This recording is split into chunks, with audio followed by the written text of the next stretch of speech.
네, 오늘 마가복음 13장을 우리가 보도록 하겠습니다. 마가복음 13장은 소계시록 이런 별명이 붙어 있습니다. 그러니까 우리가 성경의 마지막 권 요한계시록이 있는 것처럼 이 마가복음 13장은 소계시록, 작은 계시록이다라고 별명이 붙을 정도로 이 마가복음은 종말에 일어날 일들을 예루살렘 멸망과 함께, 그러니까 예루살렘 멸망에 대한 징조, 그 예루살렘 멸망을 말하면서 세상의 마지막 종말을 같이 말하는. 그래서 제가 예언서 말할 때 가끔 어떤 이중 예언이란 말을 했죠. 이사야나 선지자가 예루살렘 멸망하는 그 성, 예루살렘 멸망하는 것을 얘기하면서 실제로 그 역사적인 자기들이 살아가고 있는 그 삶 속에서 실제로 마지막 예루살렘 멸망을 하면서 동시에 마지막 일을 또 예언하는, 그러니까 하나를 말함으로 말미암아 두 가지를 동시에 예언하는, 그래서 이중 예언이라고 말을 했습니다. 바로 우리 구약 성경의 예루살렘 멸망, 구약 성경에 나타난 예루살렘 멸망은 바벨론 제국을 통하여서 멸망하는 것이죠.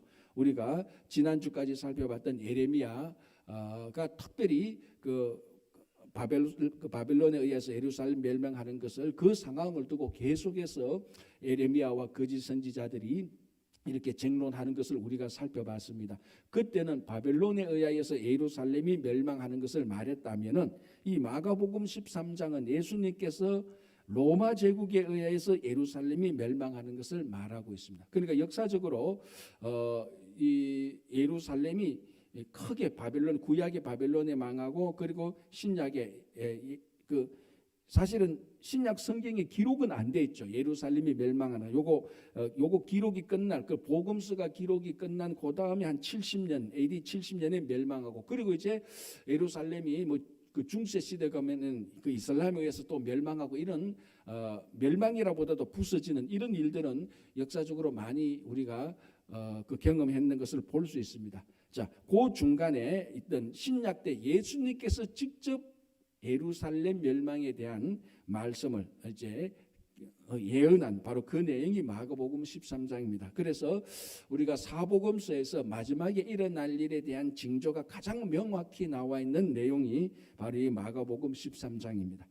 자, 한번 보겠습니다. 13장 1절 2절은요, 참 특이하게 예수님의 제자들이 갑자기 성전, 예루살렘 성전에 대하여서 질문을 합니다. 자, 이 당시 예루살렘 성전은 이 성전의 역사가 이스라엘 백성들의 역사하고 똑같습니다. 그러니까 성전 이전의 성막, 그러니까 모세가 출애굽할 때에 그 광야에서 만드는 성막, 이제 그것을 통하여서 성전이 되고 성전이 무너졌다가 다시 회복되고 하는 이런 역사가 이스라엘의 역사하고 똑같이 흘러갑니다. 요때 예수님께서 있었을 때의 이 성전은 헤롯이라는 대왕이 이 사람이 오리지널 유대인이 아닙니다. 오리지널 유대인이 아니기 때문에 유대인들한테 환심을 사려고, 유대인들한테 잘 보이려고 성전을 계속해서 몇십 년 동안 성전을 개축합니다. 그래서 성전을 굉장히 아름답게, 예수님께서 있었을 때에는 헤롯이 그 예루살렘 성전을 굉장히 아름답게, 우리 말하면 리모델링 하고 있었을 때입니다. 이때도 덜 끝났습니다. 그러니까 이게 성전 리모델을 한지 이 복음서를 보면 46년째 계속해서 공사를 하고 있었거든요. 그 성전이 굉장히 아름답게 헤롯이 그 공사를 하고 있습니다. 우리가 그 헤롯은 사실은 우리 복음서에 나오는 헤롯은 굉장히 예수님을 대적하는 나쁜 사람으로 나오는데, 역사적으로만 보면은 헤롯이 했던 일이 굉장히 많아요. 사실은 물론 역사적으로 일을 많이 했다고 해서 그 사람이 하나님의 일을 많이 했다라고는 일치하지 않지만, 이 헤롯이 그 성지순례를 가보면 헤롯이 특별히 건축에 대해서 탁월한 안목과 관심이 많았어요. 그래서 헤롯이 많이 건축한 이런 유적들이 아직도 많이 남아 있습니다. 그 중에 이제 바로 이 성전을 굉장히 아름답게 리모델링하고, 그래서 기록에 의하면 그 당시 성벽 이런데 성전 성벽을 전부 다 금으로 다 칠해놨다 이렇게 말을 합니다. 그러니까 여러분 한번 생각해 보세요. 예루살렘 성전이 벽 이런 모든 것이 다 금으로 되어 있는데 그러니까 금으로 다 칠해놨죠. 그게 해가 질 때에 석양하고 금하고 있는 그 다 같이 빛날 때 그것은 아마 하늘의 천국이 지상에 내려온 것처럼 그렇게 보였을 것입니다. 굉장히 아름다웠다는 그런 기록들이 있는데, 자 13장 1절 2절에 이 예수님의 제자들이 전부 다 어디 출신입니까? 갈릴리 출신이잖아요. 갈릴리는 예루살렘 북쪽에 있다시피 갈릴리는 진짜 우리가 흔히 말하는 촌이죠.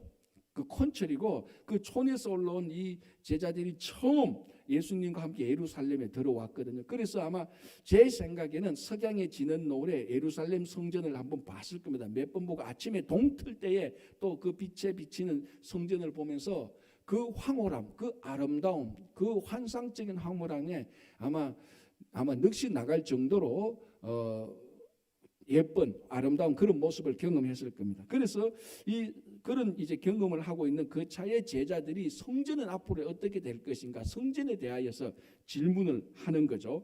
그래서 1절에 이르되 선생님이여 보소서 이 돌들이 어떠하며 이 건물들이 어떠하니까, 이 돌들이 어떠하며 이 건물들이 어떠하며 정말 아름답네. 우리말로 하면은 야, 이런 좋은 이런 성전을 두고 우리가 지금까지 뭘 했단 말이냐, 야, 이 성전 정말 아름답다, 이렇게 말하니까 2절에서 예수께서 이르시되 너가 이 큰 건물들을 보느냐, 돌 하나도 돌 위에 남지 않고 다 무너뜨려지리라 하시니라.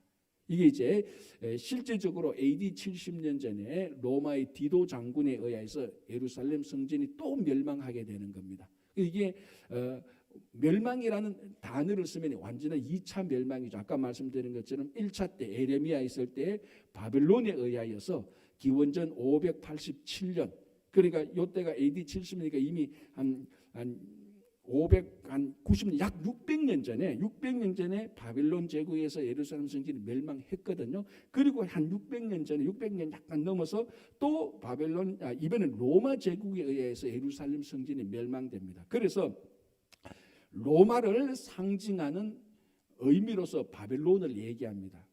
나중에 요한계시록을 보면은 바벨론이 무너졌다 할 때 그 바벨론은 로마를 지칭하는 거죠. 왜? 이 바벨론과 로마 두 제국에 의하여서 예루살렘이 무너졌던 경험이 있기 때문에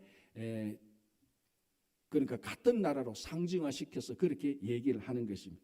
그래서 이 아름다운 성전이 있다 할지라도 이 성전이 돌 위에 돌 하나 남지 않고 다 무너지라.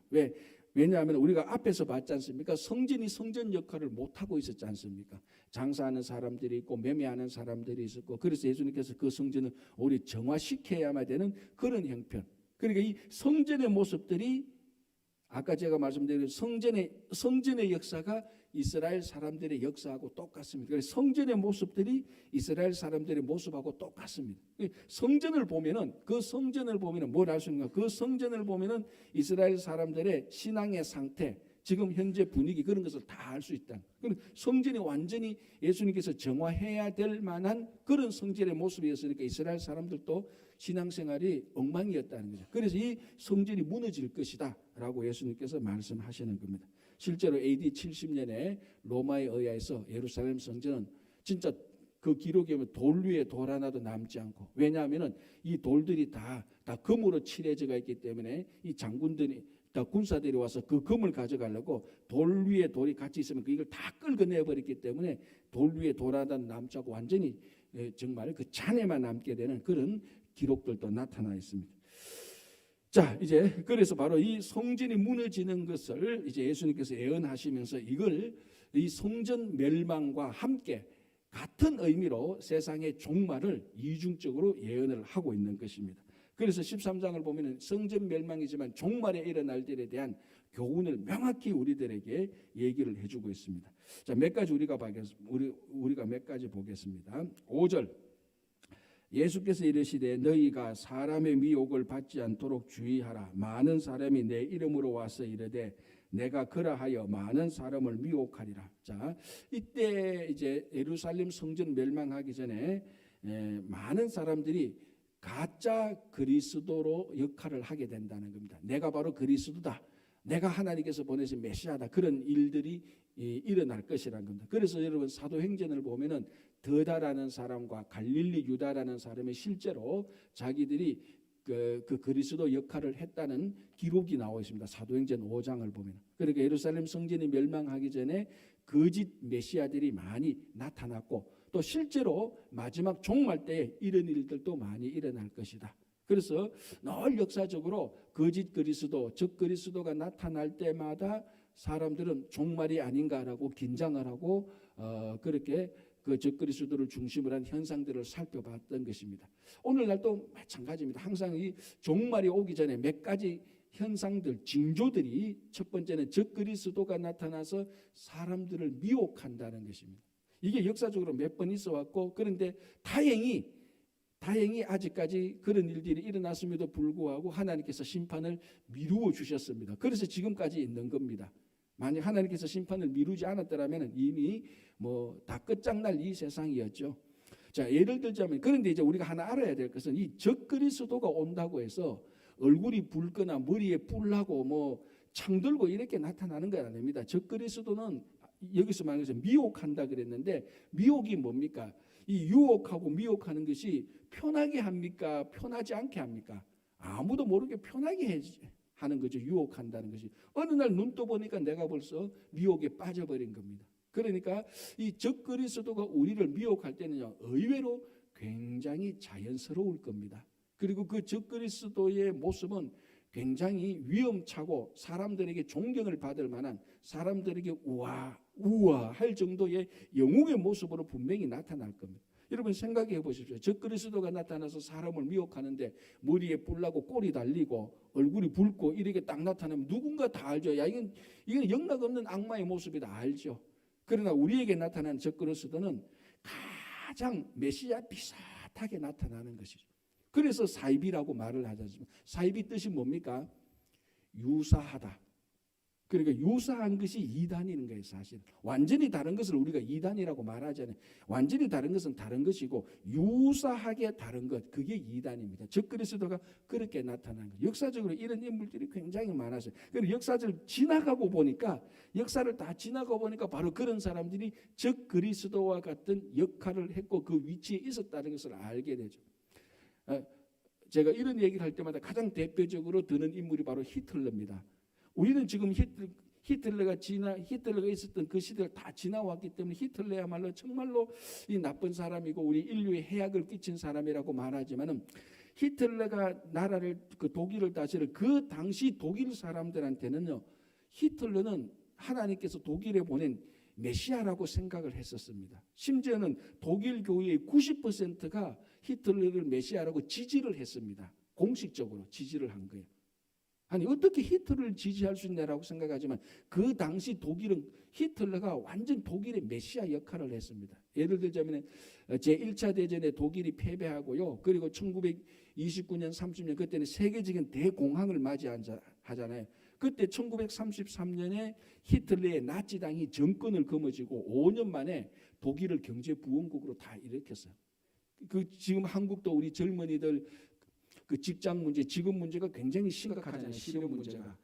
1933년대 30년대 중반 때 독일의 경제는요, 지금 한국의 경제, 미국의 경제, 전 세계의 어떤 경제보다 최악이었습니다. 사람이 살만한 그런 경제 국가가 아니었습니다. 그런데 히틀러가 나치당의 당수가 돼서 3년에서 5년 사이에 그걸 한순간에 다 해결을 했어요. 국가 공사도 막 일으키고, 그러니까 공사를 일으키면서 그 젊은이들에게 직장을 주고, 그래서 유명한 경제학자 케인즈조차도 히틀러의 경제 정책은 히틀러가 했던 그 경제 정책은 지금도 인정하고 있어요. 히틀러가 홀로코스트 민족주의에서 이런 것은 굉장히 악했지만 그 몇 년 사이에 히틀러가 독일 경제를 이런 것은 경제학적으로 그런 기적을 살펴보기 어려울 정도로 굉장히 그 경제 정책을 잘한 거예요. 히틀러 옹호주의가 아니에요. 옹호주의인데 실제로 역사가 그랬어요. 그러니까 독일 백성들한테는 히틀러야말로 자기들의 메시아였다는 거예요. 오죽했으면 독일 교회의 90%의 교회와 목사님들이 하나님께서 1차 대전 때 이 독일이 패망했는데 이 패망한 날에 희망과 용기를 주기 위해서 하나님께서 우리에게 메시아를 보내신 분이 히틀러라고 공식적으로 예배 드릴 때 목사들이 설교를 했다니까요. 강요에 의해서 한 게 아니고 자기들의 확신에 의해서 한 거예요. 그때 이제 일부 고백교회 목사님들, 보니퍼 같은 목사님들이 아니다, 바로 이게 적그리스도의 모습이다. 가장 메시아하고 비슷하게 가장 매력적으로 다가오고 가장 능력 있게 다가오지만 그 안에 본심은 하나님의 나라가 아니고 하나님께 영광이 아니고 인간적인 나라를 건설하고는 민족적인 나라를 건설하는 것을 알아본 소수의 그룹들이 있었죠. 그러니까 적그리스도가 그렇게 온다는 겁니다. 아마 우리들 가운데 그 당시 1934년 만약 우리가 독일 민족이 그 당시 있었다면 히틀러를 욕했다가는요 맞아 죽어요. 메시아니까. 여러분 한번 생각해 보십시오. 대공황 때 나라가 패전해서 경제가 완전히 박살났습니다. 지금 코로나보다 이 경제는 아무것도 아니에요. 그걸 3년에서 5년 만에 히틀러가 딱 일어나서 경제 부흥을 확 일으켜봤는데 그 사람을 누가 싫어하겠어요? 하나님께서 우리에게 주신 우리 민족이 주신 메시아라고 생각할 수밖에 없는 거죠. 그 적그리스도가 그렇게. 그런데 지나고 나니까 히틀러의 말로 적그리스도의 전형 원형이었다는 것을 우리가 알 수 있는 것입니다. 그러니까 오늘 여기 보십시오. 마지막에 37절 보시기 바랍니다. 깨어 있으라. 내가 너에게 하는 이 말은 모든 사람에게 하는 말이니라. 적그리스도가 나타나고 그런 적그리스도를 분별하기 위하여서 영적으로 진짜 이때 말하는 말이 영적으로 확 깨어 있어야 되는 겁니다. 분별력이 있어야 되고 구별할 줄 알아야 됩니다. 유사하게 아주 유사하게 다가와도 이게 아니다, 다르다, 확실히 다르다는 것을 알 수 있는 분별력. 그래서 깨어 있어야 되는 겁니다. 자, 그리고 7절 보겠습니다. 난리와 난리의 소문을 들을 때에 두려워하지 말라. 그리고 8절 민족이 민족을 나라가 나라를 대적하여 일어나고 곳곳에 지진이 있으며 기근이 있으리니 이는 재난의 시작이나. 자, 그러니까 로마에 의하여서 예루살렘이 멸망할 AD 70년 전후에 특별히 그때에 로마 제국 내에 엄청난 많은 자연적인 재해가 일어났습니다. 특별히 그때 역사적으로 보면 그때 많이 일어나는 기록인데 그게 우리가 제일 잘 아는 베스비우스 화산 폭발도 요 기간에 일어난 겁니다. 그게 베스비우스 화산이 폭발해서 폼페이 도시를 완전히 그 도시 하나를 완전히 다 삼켜버렸잖아요. 화산 폭발로 인해서. 그게 바로 이런 재난이 일어나는 전쟁이 일어나는 그리고 국지전이 계속해서 일어나는 요때가 예루살렘 멸망할 때 그런 징조 바로 그때 일어났던 일들입니다. 그래서 이런 일들이 또한 이제 마지막 종말 때 또 일어나는 거죠. 그리고 예루살렘이 멸망하는 징조와 마찬가지로 종말에 일어나는 징조하고 같은 겁니다. 그게 뭡니까? 전쟁이 일어나고 자연재해가 일어나고. 그러니까 이번에 코로나가 터졌을 때 이 전염병 이런 것들을 통하여서 우리 온 인류가 다시 한번 종말에 대한 각성을 하게 된 것입니다. 그래서 이 코로나를 통하여서 모든 것이 손해본 거 아닙니다. 굉장히 나중에 아마 인류 역사가 지나가고 난 다음에 코로나 팬데믹으로 인해서 인류 역사에 대한 엄청난 많은 이익들도 나중에 다 재평가될 것입니다. 그래서 신앙적으로 보면은 이 코로나 팬데믹으로 인해서 사람들이 종말에 대한 굉장한 각성을 많이 하게 된 겁니다. 그 이전보다 정말 이렇게 전염병이 온 인류를 한번 도니까 종말이 일어날 수 있겠구나라는 생각을 확실히 하게 된 것이다. 그전에는 종말 그러면 뭘 종말이 일어나 그거 다 전설이고 다 그 있는 옛날 이야기지라고 생각을 했는데 코로나 팬데믹이 한번 확 그치니까 이런 식으로 종말이 일어나면 이런 식으로 전염병이 일어나면 이런 식으로 해서 정말 종말이 일어나겠구나라는 각성을 하게 된 것은 큰 유익이죠. 정말 종말의 징조가 우리를 한번 보니까. 그때 이제 예루살렘 멸망 때도 그런 일들이 많이 일어나고 사실 초기 그리고 전쟁과 이런 일들이 많이 일어났던 것을 얘기하고 있는 것입니다. 자, 그리고 9절 볼까요? 너희는 스스로 조심하라. 사람들이 너희를 공회에 넘겨주겠고 너희를 회당에서 매질하겠으며. 자, 예수님의 제자들 말하는 거죠. 예수님의 제자들을 유대인들이 이제 신고해서 공회에 넘겨주고 그런 이제 제자들에게 이 말 핍박을 말합니다. 그러니까 신앙 때문에 핍박을 받을 때가 올 것이다. 예루살렘 멸망 그때 정도의 그런 징조가 일어나게 될 것이다라고 말을 하는데 이게 또 종말의 징조하고 많이 유사한 것이죠. 전 세계적으로 예수 믿는 사람들에 대한 직접 간접적으로 공적으로 비공식적으로 계속해서 어떤 그 핍박과 어떤 제한과 압박이 다가오고 있는 것들을 우리들이 많이 경험하죠. 예를 들자면 지금 우리가 미국에 있으니까 이렇게 말하지만 전 세계 지도를 펴놓고 보면요, 지금 또 몇 억의 인구들이 기독교 신앙 예수 믿는 것 때문에 목숨을 걸고 이 사람들이 박해를 받고 있는 것입니다. 전 세계 지도를 펴놓고 보면 특별히 그 아시아 소수 인종들 그리고 아프리카나 그 이슬람 중동 지역에 이슬람권이 있는 사람들, 뭐 우리 다 잘 아는 이슬람권에 있는 사람들은 이슬람 외에 다른 종교 믿었다가는 그 가족하고 다 참수시키는 그런 극단적인 레디컬한 이슬람 민족들도 많이 있습니다. 그리고 그런 쪽에 있는 사람들은 자기 신앙 때문에 상상할 수 없는 핍박을 받고 있죠. 자, 미국은 괜찮으냐? 우리는 이런 핍박은 받지 않지만 교묘하게, 아주 교묘하게 미국의 정책들을 통하여서 기독교 신앙을 공적으로 드러내지 못하도록, 공적에서 기독교 신앙을 말하면 어떤 종교적인 편파성을 보인다고 말할 정도로 수치를 드러낼 수 있는 그런 교묘한, 흔히 말하는 문화적으로 사회적으로 기독교 신앙을 굉장히 제한시키고 있는 분위기는 우리가 계속해서 느끼고 있는 것입니다. 예를 들자면 뭐 동성애 문제 있지 않습니까? 이런 문제들, 이 동성애 말하면은 그 동성애 말하면은 그러니까 동성애를 반대하면 성소수자를 차별한다고 해서 안 된다고 이런 식으로 말하고, 학교 가서 뭐 주기도문을 하거나 이런 거면 그 종교적인 어떤 편향을 가지고 있다고 말하면서 말을 못하게 하고 수치를 당하게 하는 이런 것들. 그러니까 공식적으로 어떤 육체적인 어떤 이런 핍박은 없지만 교묘하게 사회적인, 문화적인, 어떤 제도적인 이런 핍박과 제한을 두는 것은 미국에서도 계속해서 많이 일어나고 있는 것입니다. 그래서 이런 핍박들, 이게 이제 종말에 가까울수록 이런 일들이 더 많이 진하게 노골적으로 일어나게 된다는 것을 얘기해 주고 있는 것입니다. 그래서 예루살렘 멸망하게 될 즈음에 예수님의 제자들이 다 순교하지 않습니까?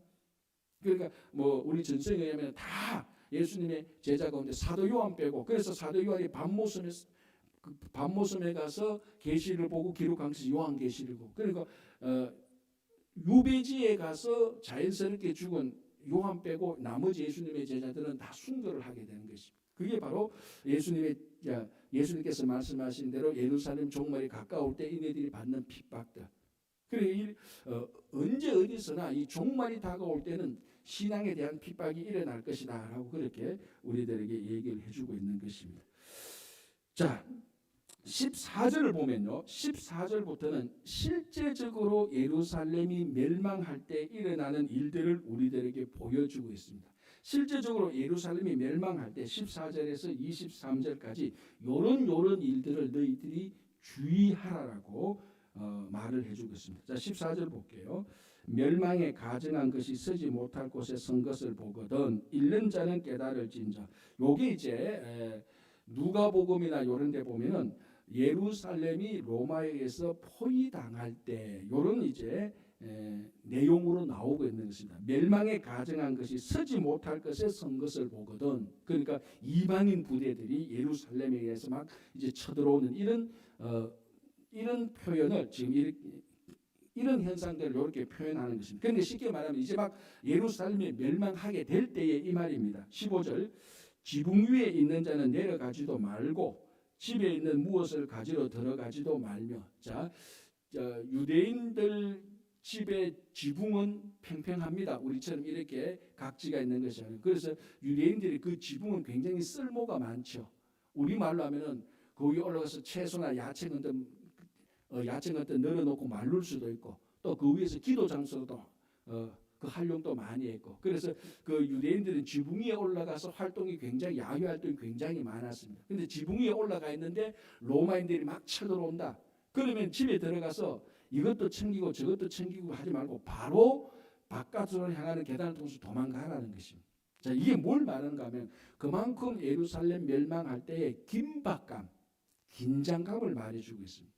그만큼 예루살렘은 로마인에 의해서 완전히 심판받게 될 것이다. 그래서 그 심판에서, 그 멸망에서 자유롭게 되려거든 무엇을 챙기려고, 너 어떤 사적 물건을 챙기려고 집에 들어가지 말고 바로 멸망의 징조가 보이거든 바로 도망하라. 그렇게 얘기하고 있는 이 내용들입니다. 그래서 굉장히 지금 긴박한, 임박한 그런 종말을 말해주고 있는 것입니다. 자, 16절 볼게요.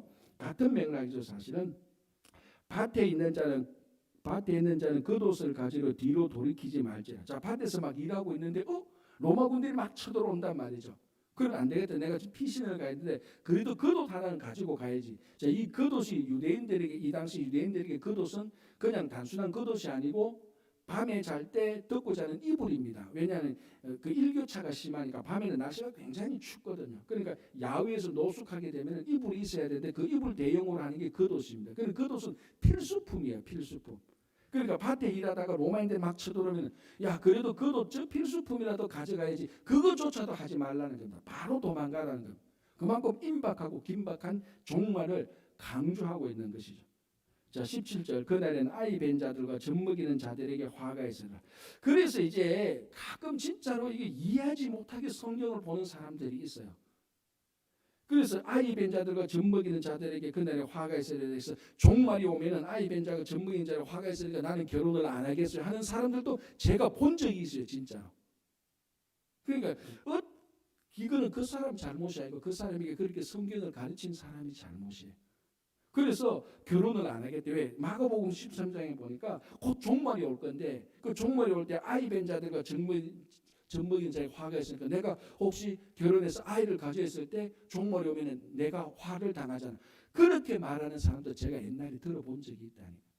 그러니까 아주 성경을 이상하게 가르쳤던 극단적인 그러니까 뭐라고 말합니까? 자기들은 순수하다고 생각하는데 성경을 앞뒤 이런 거 다 잘라버리고 한 절 한 절만 보는 극단적인 이 우리가 말하는 문자주의자들입니다.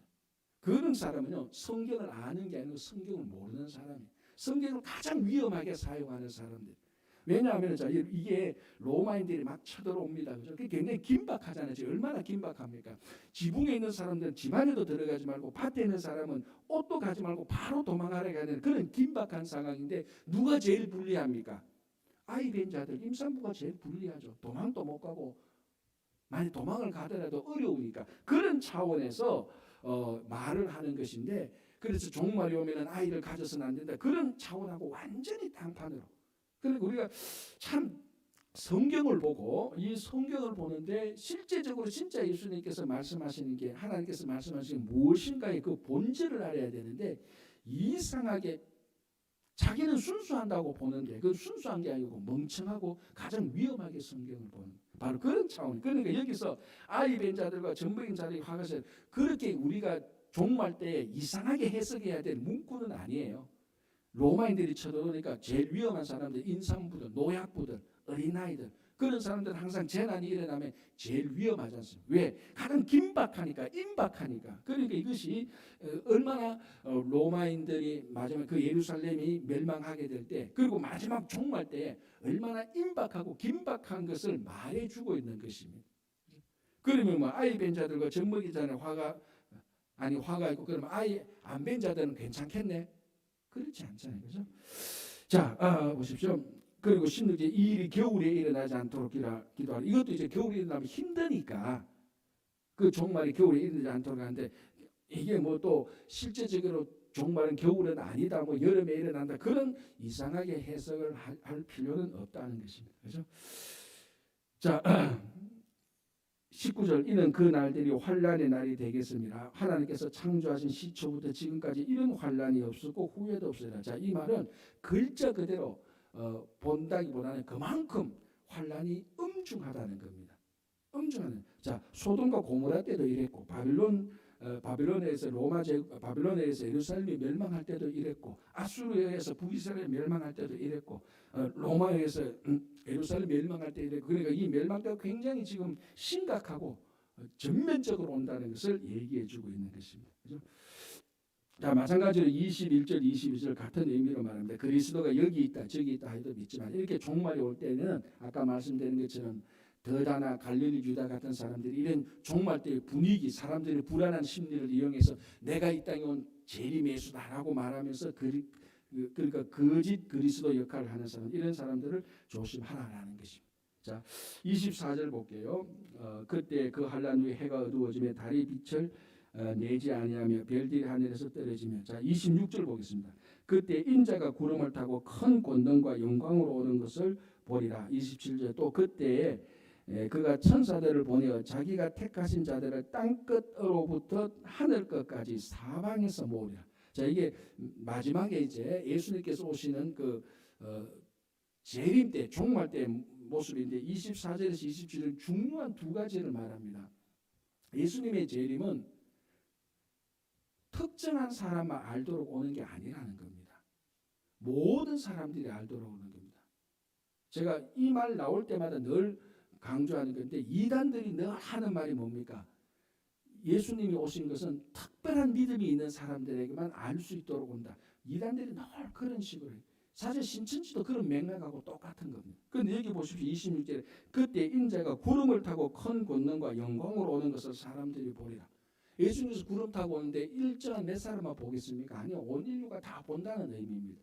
예수님께서 오실 때는 누구는 알고 누구는 모르고 그런 거 아닙니다. 알면은 다 알고 모르면 다 모르는 거예요. 공적으로 오는 것이고 그래서 비밀 재림이 아닙니다. 공적인 재림이고 27절 땅끝으로부터 하늘 끝까지 사방에서 모으리라. 이 말은 뭡니까? 예수님의 재림의 이 사건들이 온 사방에 영향을 다 미친다는 거죠. 어떤 곳은 예수님의 재림이 괜찮고 심판이 괜찮고 어떤 곳은 심판이 미치고 요게 아니라는 겁니다.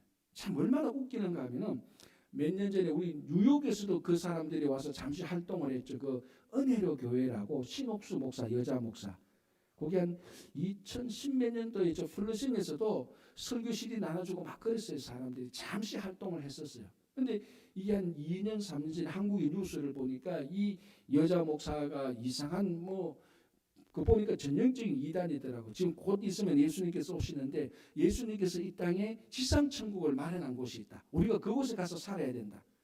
그곳이 어디였죠? 여러분들은 연락이 안 갔구나. 피지섬. 그래서 재산 다 팔아가 피지섬 400명이 거기에 그 도피에서 집단 생활을 하고 있어요. 이것은 하나님께서 만든 지상천국이니까 종말이 와도 괜찮다고 하는 특별한 장소를 마련해 놓은. 예수님의 재림은 이런 식으로 오는 게 아니에요. 땅끝으로부터 사방까지 오리라. 그러니까 종말이 일어나면은 이 지상에서 피할 곳이 없습니다. 지하 벙커에 들어가도 피할 곳이 없어요.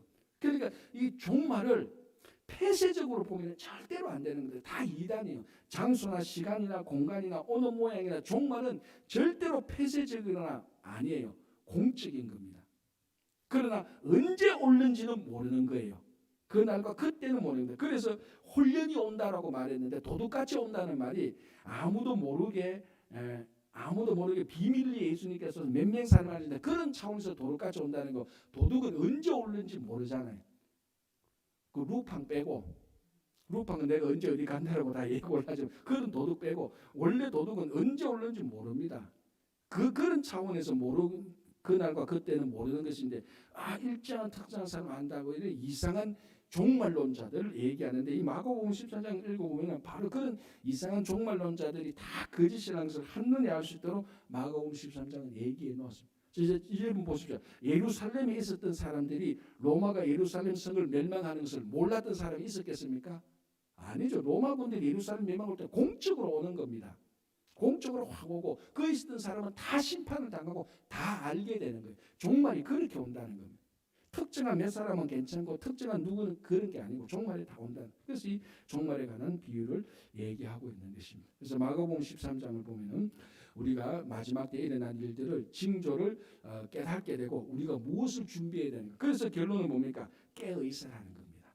영적으로 깨어 있으라. 오늘 와도 괜찮을 정도로 영접할 수 있을 정도로 깨어 있으라라고 얘기를 하고 있습니다. 14장 향유옥합 깨뜨리는 것은 내일 보겠습니다. 14장 같이 보고 오늘은 요것만 보고 여러분들이 혹시나 종말에 대해서 궁금하거든 13장을 잘 읽어보고 혹시나 질문 있으면 저에게 말씀하시면 제가 잘 알려드리겠습니다. 기도하겠습니다.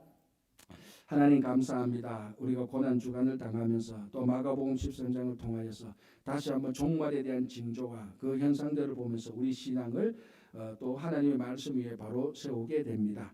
주님, 언제 주님께서 오실지라도 우리가 늘 마라나타하고 맞이할 수 있도록 우리 신앙을 바로 세워 주시옵소서. 우리 가운데 또 몸이 연약하신 김영만 장로를 비롯해서 연약한 육체를 가진 자들을 회복시켜 주시고 가정과 일터에서 또 여러 가지 일들로 재정적인 일이나 가정적인 일들이나 또 우리 형제 자매에 대한 일들을 주님께서 다 우리 기도를 들어서 응답하여 주시고, 특별히 4월 18일 우리 EM 청년부 홈커밍 데이 아버지 저희들 준비하고 있습니다. 오실 강사 목사님을 통해서 귀한 말씀 전하게 하시고, 영어권 많은 청장년들이 함께 모여서 말씀을 듣고 주님께로 돌아오는 터닝 포인트가 되게 하여 주시옵소서. 오늘도 기도하는 모든 것을 들어주실 줄 믿으며 예수님 이름으로 기도합니다. 아멘.